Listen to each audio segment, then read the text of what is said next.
സ്വാഗതം. ഇന്ന് ഞാൻ വന്നേക്കുന്നതെന്ന് വെച്ചാൽ എൻ്റെ കഥ പറയാൻ വേണ്ടിയിട്ടാണ്. അപ്പം നിങ്ങൾ വിചാരിക്കും ഇതിനും വേണ്ടി നിനക്ക് എന്ത് കഥ ഇല്ല ഗൈസ്. ആൾക്കാർ കാഴ്ചയിലല്ല അവരുടെ കഥയും ഹാപ്പിനെസ്സും എല്ലാം ഇരിക്കുന്നത്. കാഴ്ചയിൽ നമ്മൾ ചിലപ്പോൾ അഹങ്കാരിയായിട്ട് തോന്നും, ചിലപ്പോൾ പാവമായിട്ട് തോന്നും. പക്ഷേ അതൊന്നുമില്ല, അവരുടെ ഉള്ളിൽ തന്നെ കാണും അവരുടെ ഓരോരുത്തരും കഥ. അതുപോലൊരു കഥ പറയാനാണ് ഇന്ന് ഞാൻ വന്നേക്കുന്നത്. വെൽക്കം. അപ്പം ഇത്രേ ഉള്ളൂ.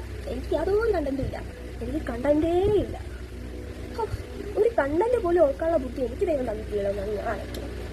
പോട്ടെ, ജോലിക്ക് പോകുന്ന വെച്ച് വീട്ടുകാരെന്നെ ജോലിക്ക് കൊടുത്തേക്കും. പഠിക്കാനോ കഴിയില്ല, എന്നാൽ പിന്നെ ജോലിക്കെങ്കിലും പോകാമല്ലോ എന്ന് പറഞ്ഞിട്ടാണ് വീട്ടുകാർ അതിന് കൊടുത്തേക്കും. ഒരു 1.5 വർഷം ഞാൻ ജോലിക്ക് പോയി സാലറി ഒന്നും ഇല്ല, ഒരു 10,000 അകത്ത് മാത്രമേ ഉള്ളൂ. എന്നാൽ പറഞ്ഞാൽ 10,000 ഒന്നും ഇല്ലല്ലോ, അതായത് ഒരു 8,500 രൂപ. ഏത് 2022 അന്നത്തെ കാര്യമാണ് ഞാൻ പറയുന്നത്. അപ്പോൾ ജോലിക്ക് കൊടുക്കുക. അപ്പോൾ 1.5 വർഷം പോയി. അപ്പോഴാണല്ലോ കല്യാണം കഴിക്കേണ്ട മുഖം വന്നത്. കല്യാണം കഴിക്കാൻ ഒരു ത്വര. കാരണം എന്ന് വെച്ചാൽ നമ്മൾ സ്വന്തം വീട്ടിൽ നിൽക്കുമ്പോഴാണല്ലോ കല്യാണം കഴിച്ച് പോയിട്ടുള്ള ലൈഫ് എങ്ങനെയാണെന്ന് എക്സ്പീരിയൻസ് ചെയ്യാൻ നോക്കിയത്. അതും എൻ്റെ 19-ാം വയസ്സ്. അപ്പം ഞാൻ വിചാരിച്ചു ഇക്കര കാണുമ്പോൾ ഇക്കരെ പച്ച, അക്കരെ കാണുമ്പോൾ അക്കരെ പച്ച എന്നാണല്ലോ. പിന്നെ ടീനേജും കൂടെ ആയതുകൊണ്ട് അത്രയ്ക്ക് ബുദ്ധിയുള്ളായിരുന്നു.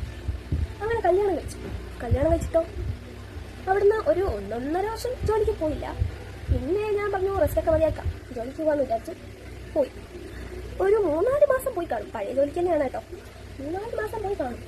അത് കഴിഞ്ഞപ്പോൾ എനിക്ക് ചെറിയ വട്ടം. ഇനി പോയാൽ ശരിയാവില്ല, മടി പിടിച്ചു. പിന്നെ എൻ്റെ കെട്ടിയവൻ ഭയങ്കര റിച്ച് ആയതുകൊണ്ട് ഞാൻ ജോലിക്ക് പോകണ്ടെന്ന് എനിക്ക് തന്നെ തോന്നി. അതുകൊണ്ട് ഞാൻ അവിടെ നിന്ന് റിസൈൻ ചെയ്തു, റെസ്റ്റ് എടുക്കാൻ വേണ്ടി. പിന്നെ ഏകദേശം ഒരു കുറച്ച് മാസം കഴിഞ്ഞപ്പോൾ വേറൊരു സ്ഥലത്തേക്ക് ചോദിച്ചു. കുറേ നാൾ വീട്ടിൽ ഇരുന്നെങ്കിൽ വേറൊരു സ്ഥലത്തേക്ക് ജോലിക്ക് പോകുന്നത് ഭയങ്കര എക്സൈറ്റ്മെന്റ് ആയിരുന്നു. അങ്ങനെ അവിടെയും ജോലിക്ക് പോയി. 3 മാസം കഴിഞ്ഞപ്പോൾ എക്സൈറ്റ്മെന്റ് പോയി, എല്ലാം പോയി, അണഞ്ഞു, തൃപ്തിയായി. പുതിയൊരു കാരണം കണ്ടെത്തണമല്ലോ അവിടെ നിന്ന് റിസൈൻ ചെയ്യാൻ. അങ്ങനെ ഞാനൊരു പുതിയൊരു കാരണം കണ്ടെത്തി, ജോലിയുടെ ഭാരം.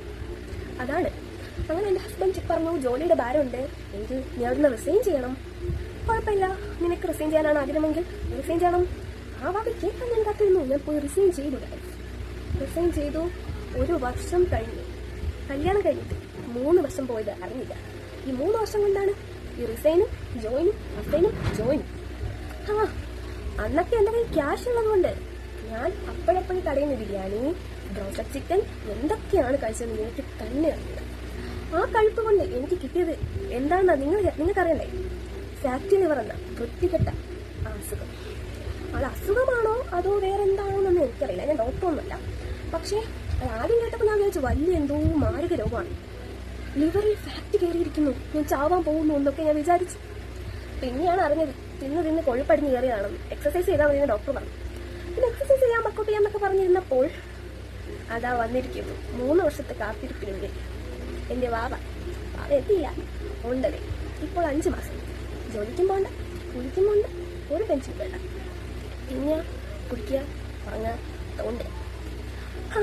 അപ്പോഴാണ് എൻ്റെ ഭർത്താവിനെ സഹായിക്കാം എന്നൊരു മോഹം തോന്നിയത്.